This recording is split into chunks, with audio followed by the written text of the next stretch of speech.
रमजान का पाक महीना चल रहा था। पूरे शहर में इबादत और रहमत का माहौल था। लोग मस्जिदों में नमाज अदा कर रहे थे, गरीबों की मदद कर रहे थे और रोजे रखकर अल्लाह की नेमतों का शुक्र अदा कर रहे थे। हर तरफ इबादत और बरकत की रोशनी फैली हुई थी।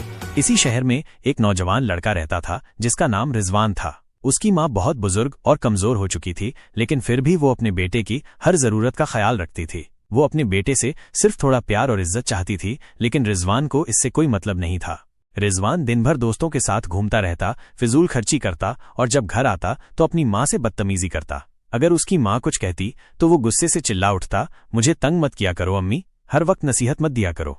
रिजवान की माँ बहुत सब्र करने वाली थी। वो हमेशा दुआ करती कि अल्लाह उसके बेटे को नेक बना दे, लेकिन रिजवान को अपनी माँ के दर्द और तकलीफ का कोई एहसास नहीं था। रमजान का महीना चल रहा था। एक दिन रिजवान की माँ ने बहुत मुश्किल से रोजा रखा क्योंकि उनकी तबीयत ठीक नहीं थी। उन्होंने अपने बेटे से कहा, बेटा मेरा रोजा लग रहा है, जरा मेरे लिए पानी ला दो। रिजवान अपने मोबाइल में व्यस्त था। उसने गुस्से में कहा, मुझे परेशान मत करो, खुद ले लो। बेचारी माँ कांपते हाथों से पानी लेने उठी, लेकिन कमजोरी के कारण गिर पड़ी। वो दर्द से कराह रही थी, लेकिन रिजवान ने उसकी तरफ ध्यान नहीं दिया और सोने चला गया। रात के गहरे अंधेरे में जब सब सो रहे थे तो रिजवान ने एक अजीब और खौफनाक सपना देखा। उसने देखा कि वो एक वीरान जगह पर खड़ा है। चारों तरफ अंधेरा था और दूर दूर तक कोई नजर नहीं आ रहा था। अचानक उसने एक डरावनी आवाज सुनी, ए नाफरमान बेटे, तूने अपनी माँ को दर्द दिया, उसे रुलाया, उसकी खिदमत नहीं की, अब तेरा अंजाम देख। अचानक आसमान से आग बरसने लगी। वो घबराकर भागा, लेकिन जहां भी जाता वहां उसे अजीब अजीब आवाजें सुनाई देती। वो चीखने लगा, मुझे माफ कर दो, मुझे बचा लो। तभी उसने देखा कि उसकी माँ उजाले में खड़ी है, लेकिन उनके और उसके बीच एक बड़ी दीवार थी। उसने रोते हुए कहा, अम्मी मुझे बचा लो।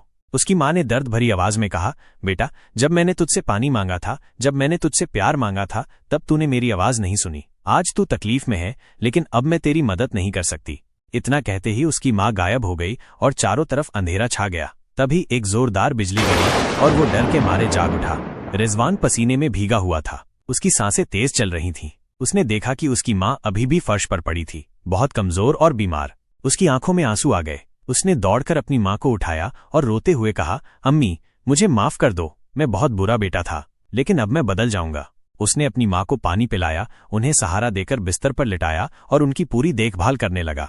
उस दिन के बाद से रिजवान पूरी तरह बदल गया। उसने रमजान के बाकी दिनों में रोजे रखे, नमाज पढ़ने लगा और हर वक्त अपनी माँ की सेवा करने लगा। वो उनकी हर जरूरत का ख्याल रखता और उन्हें कभी भी तकलीफ नहीं देता। सीख, इस कहानी से हमें ये सीख मिलती है कि माँ बाप की खिदमत करना दुनिया और आखिरत में कामयाबी का जरिया है। अल्लाह उन्हीं लोगों को पसंद करता है जो अपने माता पिता की इज्जत करते हैं और उनकी सेवा करते हैं। रमजान से